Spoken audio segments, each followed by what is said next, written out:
മാന്യപ്രേക്ഷകർക്ക് നമസ്കാരം. കർണാടകയില് പുതിയ ബജറ്റ് ബോധമുള്ള ഓരോ മലയാളിയും തിരിച്ചറിയേണ്ടതാണ്.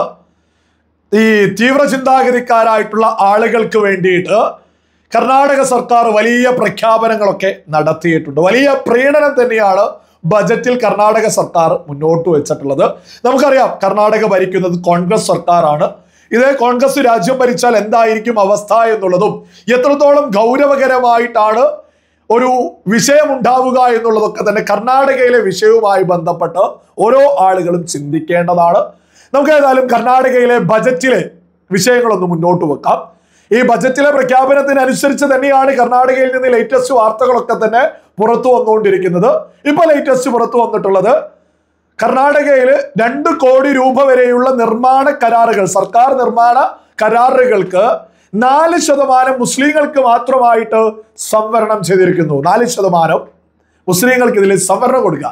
എന്നിട്ട് 2 കോടി രൂപ വരെയുള്ള നിർമ്മാണ കരാറിൽ ഇനി 4% മുസ്ലിങ്ങൾക്ക് സംവരണം കിട്ടും. വളരെ ലളിതമാണ്. നിർമ്മാണ മേഖലയിലൊക്കെ മികവുള്ള ആളുകൾ വരട്ടെ, അതിലൊക്കെ എന്തിനാ മതം കലർത്തുന്നത്? ഇതൊക്കെയാണ് നല്ല ഒന്നാന്തരം പ്രീണനം എന്ന് പറയുന്നത്. സകല സാധാരണക്കാരായ മുസ്ലിങ്ങളെ തിരിച്ചറിയണം. ഇതൊക്കെ തീവ്ര ചിന്താഗതിക്കാരായ പ്രമാണിമാരായ ആളുകൾക്ക് മാത്രമേ ഇതിന്റെ ഗുണം ഉണ്ടാവും. നിങ്ങൾ തന്നെ ഒന്ന് ചിന്തിച്ചു നോക്കൂ. ഈ 2 കോടിക്ക് രൂപക്കൊക്കെ വരുന്ന നിർമ്മാണ കരാറൊക്കെ സാധാരണ ഏതെങ്കിലും മുസ്ലിം പോയിട്ട് എടുക്കുമോ? ഇല്ല. സാധാരണക്കാർക്ക് അവന് അന്നന്നത്തെ ജീവിതമായിട്ടല്ലേ മുന്നോട്ട് പോവുക. ഇത് പ്രമാണിമാരായിട്ടുള്ള മുസ്ലിങ്ങൾക്കാണ് ഇത് ഉപകാരം ഉണ്ടാവുക.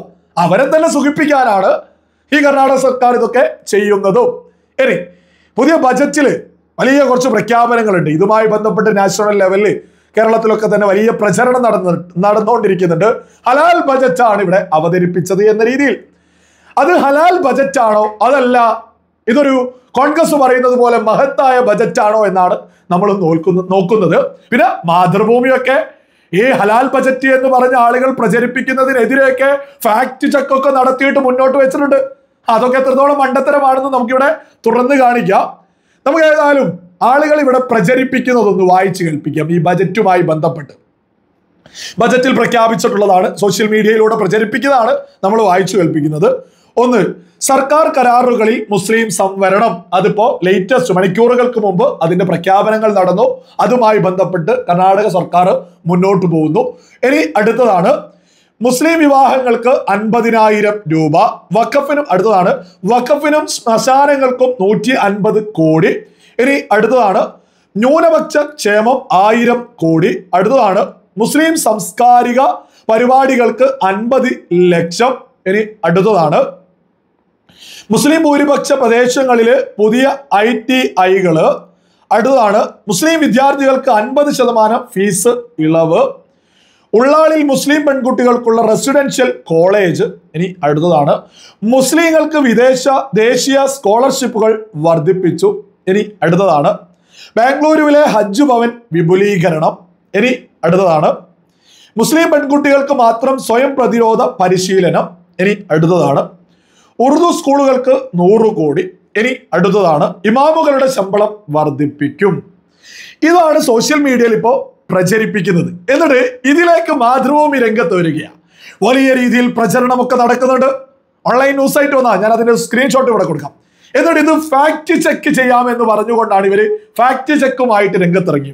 എന്നിട്ട് ആദ്യം തന്നെ അവർ ഫാക്ട് ചെക്കായിട്ട് മുന്നോട്ട് വെച്ചത് സർക്കാർ കരാറുകളിൽ മുസ്ലിം സംവരണം അത് ശരിയല്ല, SC ST ആളുകൾക്കൊക്കെ തന്നെ സംവരണമൊക്കെ ഉണ്ട് എന്നാണ് ഇവർ പറയുന്നത്. ന്യൂനപക്ഷങ്ങളായിട്ടുള്ള ആളുകൾക്ക് എന്നും ഇവർ അതിൽ പറയുന്നുണ്ട്. SC ST ന്യൂനപക്ഷങ്ങളായിട്ടുള്ള ആളുകൾക്ക് എന്നാ പറയുന്നത്. എന്നാൽ യഥാർത്ഥത്തിൽ ഈ SC ST ആളുകൾക്ക് ഈ ബജറ്റിന്റെ ഒക്കെ മുമ്പേ തന്നെ സംവരണം ഉണ്ട്. ഓൾറെഡി സംവരണം ഉണ്ട്. ആ കർണാടകയിൽ സംവരണം ആദ്യമേ ഉണ്ട്. ഈ ബജറ്റ് പുതിയത് വന്നതോട് കൂടിയിട്ട് മുസ്ലിങ്ങളും കൂടി അതിലേക്ക് ആഡായി എന്നുള്ളതാണ് യാഥാർത്ഥ്യം. ഇങ്ങനെയാണ് മാതൃഭൂമി ഫാക്ട് ചെക്ക് ചെയ്യുന്നത്.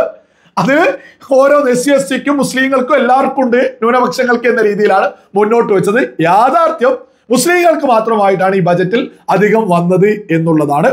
ഇനി ഇങ്ങനെ ഓരോന്നും 1000 കോടി ന്യൂനപക്ഷം എന്നൊക്കെ ഇതിൽ മുസ്ലിങ്ങൾക്ക് എന്ന് പറയുന്നത് മാതൃഭൂമി മുന്നോട്ട് വെക്കുന്നത് ന്യൂനപക്ഷം എന്ന്. ശരിയാണ്, ന്യൂനപക്ഷം എന്ന് പറഞ്ഞുകൊണ്ട് തന്നെയാണ് കോൺഗ്രസ് സർക്കാർ കർണാടകയിൽ പ്രഖ്യാപനവും നടത്തിയിട്ടുള്ളത്.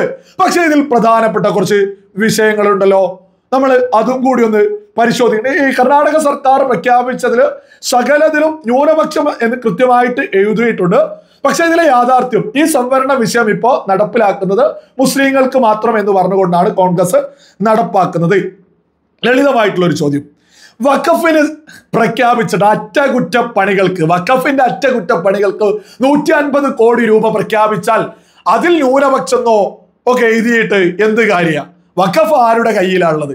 അതിന് ഇനിയും 150 കോടി രൂപയാ സർക്കാർ കൊടുക്കുന്നത്. ഏത് വലിയ സ്ഥലങ്ങളും വലിയ രീതിയിൽ സകല പണം കൊണ്ടും സ്ഥലം കൊണ്ടും വലിയ രീതിയിൽ മുന്നോട്ട് കൊണ്ടുപോകുന്ന ഒരു സംവിധാനത്തിന്, വഖഫിന് 150 കോടി രൂപയാ കോൺഗ്രസ് സർക്കാർ പ്രഖ്യാപിച്ചിട്ടുള്ളത്. അത് മാത്രമാണോ? അതായത് ഇമാമുകളുടെ ശമ്പളം വർദ്ധിപ്പിക്കുന്നു എന്ന് പറയുന്നുണ്ട്. അതിനോടൊപ്പം ഈ മാതൃഭൂമി എഴുതി വെച്ചിട്ടുണ്ട് ബുദ്ധ ജൈന ഇവർക്കും ശമ്പളം കൂട്ടുമെന്ന്. ഈ ബുദ്ധ ജൈന എന്നൊക്കെ പറയുന്ന മതപണ്ഡിതന്മാരൊക്കെ എത്രത്തോളം ഉണ്ട്? ഇതൊക്കെ ഓരോരുത്തരും ഒന്ന് ചിന്തിച്ചു നോക്കൂ. ഓരോന്നിനും മാതൃഭൂമി കണ്ടെത്തിയിട്ടുള്ളതാണ്. ഇനി ഉറുദുവുമായി ബന്ധപ്പെട്ട് ഉറുദു സ്കൂളുകൾക്ക് 100 കോടി. ഇതിലെവിടെയാ ന്യൂനപക്ഷങ്ങൾ? ഇതിലാരാ ഉള്ളത്? അങ്ങനെ ഓരോ വിഷയങ്ങൾ എടുത്തു നോക്കിയാലും ശരിയാണ്, കോൺഗ്രസ് സർക്കാർ ന്യൂനപക്ഷം എന്ന് പറഞ്ഞു തന്നെയാണ് പ്രഖ്യാപിച്ചത്. പക്ഷെ നമ്മുടെ സോഷ്യൽ മീഡിയയിലൂടെ കൃത്യമായിട്ട് ഇന്നത് ഇന്നത് ഇന്നത് എന്ന് പറഞ്ഞുകൊണ്ട് ആളുകൾ പ്രചരിപ്പിക്കുന്നുണ്ട്. അത് മാതൃഭൂമി രംഗത്ത് വന്നിട്ട് ഒന്നും കൂടി വെളുപ്പിക്കാൻ വേണ്ടിയിട്ട് പറയുന്നു ഇത് ന്യൂനപക്ഷമാണ്. ആ ന്യൂനപക്ഷം എന്നൊക്കെ പറഞ്ഞത് മാതൃഭൂമി പറഞ്ഞ ഈ നിർമ്മാണ മേഖലയിലൊക്കെ പ്രഖ്യാപിച്ചത് 4% സംവരണം. ഈ ഒരു നമ്മുടെ മാധ്യമങ്ങളൊക്കെ അവരുടെ അജണ്ടക്ക് വേണ്ടിയിട്ട് രാപ്പകലില്ലാതെ ഇവിടെ കഠിനാധ്വാനം തന്നെ ചെയ്യുന്നുണ്ട് എന്നുള്ളതും സകല ആളുകളും തിരിച്ചറിയാം. നമ്മളിത് ഒരുപാട് ന്യൂസുകളും ഇതുമായി ബന്ധപ്പെട്ടൊക്കെ ഒരുപാട് കാര്യങ്ങൾ നോക്കുമ്പോഴാണ് ഇതിലെ യാഥാർത്ഥ്യങ്ങൾ കൃത്യമായിട്ട് മനസ്സിലാക്കാൻ സാധിക്കുക. അതേസമയം മാതൃഭൂമിയൊക്കെ പച്ച മലയാളത്തിൽ ന്യൂസ് അങ്ങ് കൊടുക്കുമ്പോൾ ആളുകൾ അതൊക്കെ അങ്ങ് വീങ്ങും, അതാണ് ശരിയെന്ന് കരുതും. എന്നിട്ട് സോഷ്യൽ മീഡിയയിൽ പ്രചരിപ്പിച്ചതൊക്കെ കള്ളമാണ് എന്നും ഒരുപാട് ആളുകൾ തെറ്റിദ്ധരിക്കപ്പെടും. സകല സാധാരണക്കാരും തിരിച്ചറിയുക. അതേപോലെ കേരളത്തിലെ സകല സാധാരണ മുസ്ലിങ്ങളോടും പറയാനുള്ളത്, വഖഫ് ബോർഡിന് പ്രഖ്യാപിച്ച 150 കോടി രൂപ ഇത് സാധാരണ മുസ്ലിങ്ങൾക്ക് എന്ത് ഉപകാരമാണ് ഉണ്ടാക്കുക? നിങ്ങൾ തന്നെ ചിന്തിക്കുക. 4% മുസ്ലിങ്ങൾക്ക് സംവരണം എന്ന് പറഞ്ഞിട്ടുള്ള നിർമ്മാണ മേഖലയിൽ വലിയ പ്രമാണിമാർക്കാണ് ആ ഉപകാരം ഉണ്ടാവുക. അങ്ങനെ ഓരോ കാര്യങ്ങൾ എടുത്തു നോക്കിയാലും കോൺഗ്രസ് സർക്കാർ ചെയ്യുന്നത് കൃത്യമായിട്ട് തീവ്ര ചിന്താഗതിക്കാരെ സുഖിപ്പിക്കാനുള്ളൊരു പ്രഖ്യാപനമാണ് കർണാടക സർക്കാർ ചെയ്തിട്ടുള്ളത്. ഇതൊക്കെ ചെറിയൊരു ബോധം വെച്ച് ചിന്തിച്ചാൽ മാത്രം മതി. ഈ കോൺഗ്രസിന് നമ്മുടെ രാജ്യം ഭരിക്കാനൊക്കെ അവസരം കിട്ടിയാൽ എന്തായിരിക്കും അവസ്ഥ? ഓരോ ആളുകളും ഗൗരവത്തിൽ ചിന്തിക്കണം. ഇനിയും ഇവിടെ സംവരണവും അതും ഇതും കൊടുത്ത് ജനങ്ങൾക്കിടയിൽ എന്തിനാണ് ഭിന്നിപ്പുണ്ടാക്കാൻ ശ്രമിക്കുന്നത്? ഇതുവരെ കൊടുത്തോണ്ടിരിക്കുന്ന സംവരണങ്ങൾ തന്നെ പതുക്കെ പതുക്കെ ഡെവലപ്പ് ആവുകയല്ലേ ആളുകൾ ചെയ്യേണ്ടത്? നിങ്ങളൊന്ന് ആലോചിച്ച് നോക്കൂ. ഇനിയും സംവരണം കൊടുത്ത് ഇന്ന മതം എന്തിനാണ് കോൺഗ്രസ് ഒക്കെ ഇങ്ങനെ ഇറങ്ങി പുറപ്പെടുന്നത്? ഇത് പുരോഗമനമായിട്ട് ചിന്തിക്കേണ്ട ആളുകളല്ലേ നേതൃത്വത്തിലും കോൺഗ്രസ് നേതാക്കന്മാരൊക്കെ എങ്ങോട്ടാണ് ഈ പോകുന്നത്?